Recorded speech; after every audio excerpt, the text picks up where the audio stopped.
किया। चाह नहीं मैं सुरबा ला के गहनों में गुंथा जाऊं, चाह नहीं प्रेमी माला में बिंद प्यारी को ललचाऊं। याद कीजिए, बचपन में आप सब ने वो कविता पढ़ी है कि जिस कविता में कहा जाता है फूल की अभिलाषा के रूप में कि मेरी ऐसी कोई चाह और तमन्ना नहीं है कि मैं किसी देवों के माथे पर चढ़ूं, कि चरण में चढ़ूं, कि किसी प्रेमिका के जूड़ों का हार बनूं, या किसी देवों के सिर पर चढ़कर भाग्य को इठलाऊं, या किसी सम्राट के शव पर डाला जाऊं। चाह नहीं मैं सुरबाला के गहनों में गूंथा जाऊं, चाह नहीं प्रेमी माला में बिंद प्यारी को ललचाऊं, चाह नहीं देवों के सिर पर चढ़ूं भाग्य पर इठलाऊं, चाह नहीं सम्राटों के शव पर हे हरि डाला जाऊं। मुझे तोड़ देना वनमाली।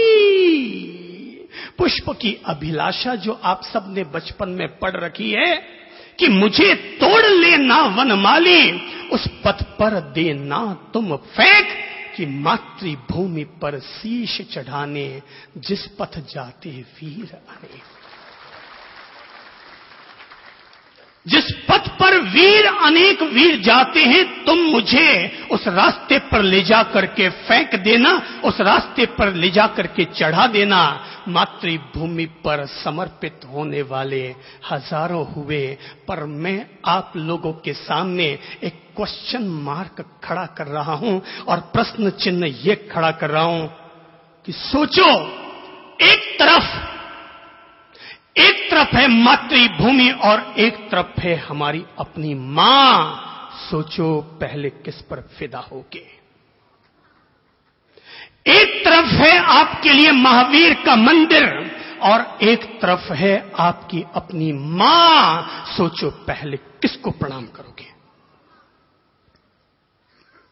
मेरे सामने तो एक तरफ पहले महावीर, महादेव और मोहम्मद साहब आ जाए और दूसरी तरफ मेरी मां आ जाए, तो मैं महावीर को प्रणाम बाद में करूंगा, अपनी मां को प्रणाम पहले करूंगा, क्योंकि महावीर का मुझ पर प्रत्यक्ष कोई उपकार नहीं है। महावीर का मुझ पर प्रत्यक्ष कोई उपकार नहीं है। महादेव का मुझ पर कोई उपकार नहीं है। मोहम्मद साहब का मुझ पर कोई प्रत्यक्ष उपकार नहीं है। अगर उपकार है, मैं नहीं जानता कि महादेव पैदा करते हैं या नहीं करते, महादेव उद्धार करते हैं या नहीं करते, मैं नहीं जानता। पर मैं ये भली भांति जानता हूं कि मां सबको जन्म देती है, सबका उद्धार करती है और सब पर एहसान भी करती है। दुनिया में 3 देव सबसे ज्यादा पूजे जाते हैं। पहले है ब्रह्मा, दूसरे है विष्णु और तीसरे है महादेव। ब्रह्मा हमें जन्म देते हैं, विष्णु हमारा पालन करते हैं और महादेव हमारा उद्धार करते हैं। ब्रह्मा का काम विष्णु नहीं कर सकते, विष्णु का काम महादेव नहीं कर सकते और महादेव का काम ब्रह्मा नहीं कर सकते। पर संसार में ये तीनों देवता एक दूसरे का काम नहीं कर सकते, सबका अपना अपना एक एक दायित्व है। पर दुनिया में एक ताकत ऐसी है, जो ताकत ब्रह्मा का काम भी करती है, विष्णु का काम भी करती है और महादेव का काम भी करती है। और वो ताकत है मां। क्योंकि मां हमें जन्म देती है, इसलिए मां हमारी ब्रह्मा है। मां हमारा पालन करती है, इसलिए मां हमारी विष्णु है। मां हमें संस्कार देकर हमारा उद्धार करती है, इसलिए मां हमारी महादेव है।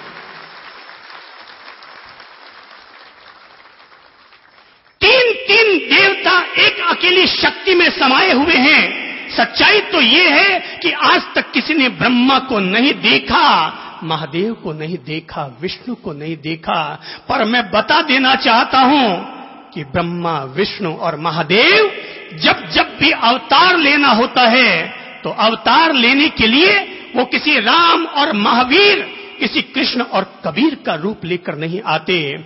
जब जब ईश्वर को अवतार लेना होता है, तो वो मां का रूप लेकर हमारे घर में आती है। वो मां बनकर के हमारे घर में आया करते हैं। मां में, मां के मां में महावीर समाया है, मां के मां में महादेव समाया है, मां के मां में मोहम्मद साहब छिपे हैं।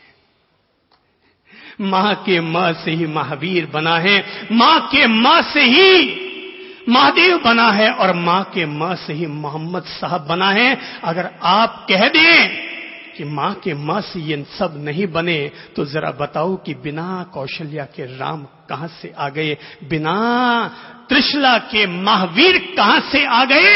अरे तीर्थंकर बड़े होते होंगे, तीर्थंकर बड़े होते होंगे, पर दुनिया का कोई भी तीर्थंकर अपनी मां से कभी बड़ा नहीं होता। दुनिया का कोई भी तीर्थंकर अपनी मां से कभी बड़ा नहीं होता होगा। अरे मां तूने तीर्थंकरों को जन्मा है, मां तूने तीर्थंकरों को जन्मा है, ये संसार तेरे ही दम से बना है, तू ही पूजा है मन्नत है मेरी, तेरे ही चरणों में जन्नत है मेरी। मां का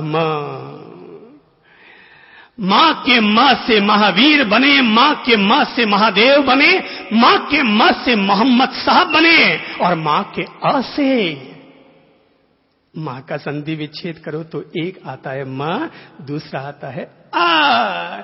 मां के अ से अल्लाह बना, मां के अ से आदि ब्रह्मा बने और मां के अ से ही आदि नाथ हुए।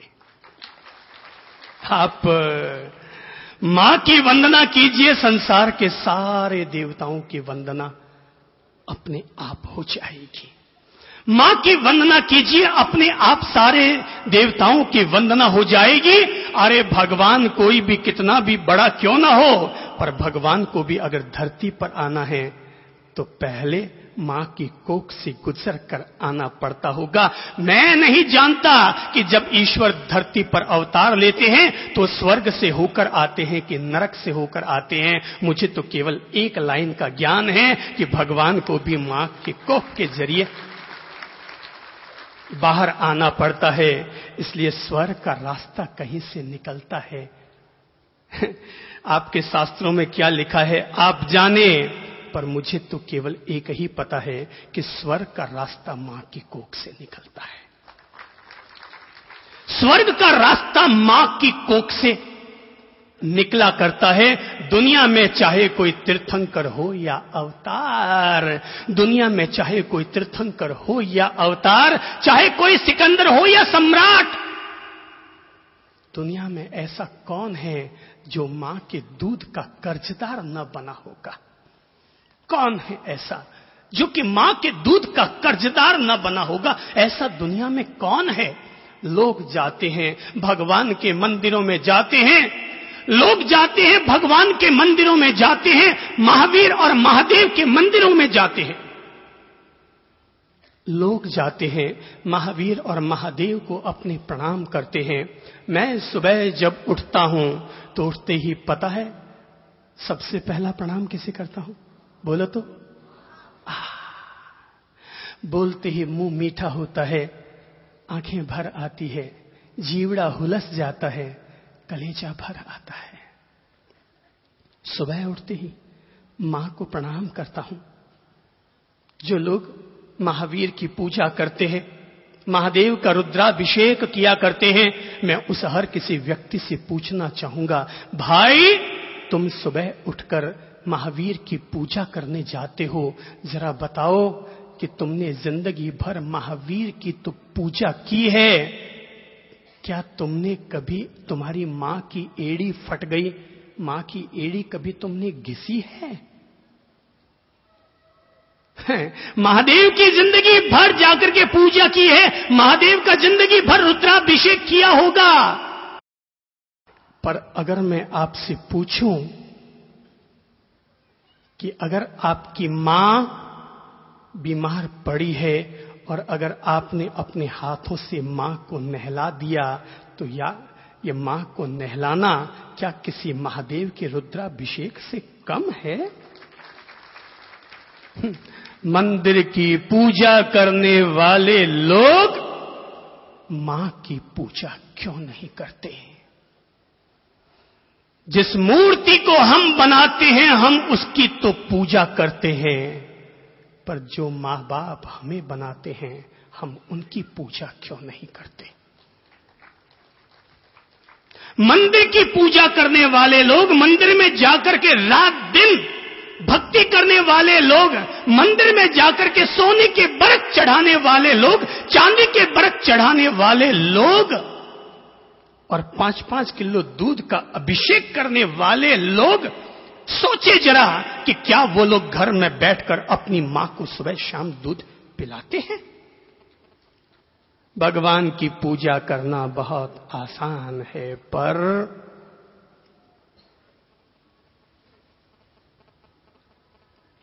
एक घर में पिताजी गुजर गए, पीछे मां और 2 बच्चे रह गए। बच्चे आए, पिता का क्रिया कर्म किया, पिता की अंत्येष्टि कर डाली और जब घर में आए तो आते ही आपस में झगड़ पड़े, लड़ पड़े और दोनों आपस में इस बात को लेकर के झगड़ पड़े कि कितनी संपत्ति का बंटवारा किसके हिस्से आएगा। दोनों बच्चों ने आखिर झगड़ा करके आधा आधा हिस्सा अपने अपने नाम कर लिया। गांव की पंचायत भी इकट्ठी हुई होगी और लोगों ने आपस में समझौता करा करके दोनों बच्चों को आधा आधा बंटवारा कर दिया।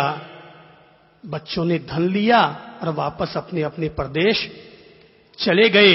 जब बच्चे वापस प्रदेश चले गए तो मां ने गांव वालों को इकट्ठा किया और कहा कि सारे धन का तो आप लोगों ने बंटवारा कर दिया, सारे धन का आपने बंटवारा कर दिया, आधा उसको दे दिया, आधा उसको दे दिया। अरे मैं क्या खाऊं? मेरे तो खाने के लिए कुछ भी बचा ही नहीं। जितना कुछ बचा था आटा दाल चावल वो इन 16 दिनों में खर्च हो गए, खत्म हो गए, मैं क्या खाऊं? गांव वालों को लगा कि भाई गलती तो हुई। और तब दोनों बच्चों को वापस बुलाया गया अपने अपने घरों से और कहा कि धन तुम ले गए तो मां को भी तुम्हें ले जाना होगा। बोले ठीक है, मां का भी बंटवारा कर डालो, मां का भी बंटवारा कर डालो। 15 दिन एक भाई के यहां और 15 दिन दूसरे भाई के यहां। मां 15 दिन यहां खाना खाती, 15 दिन वहां खाना खाती।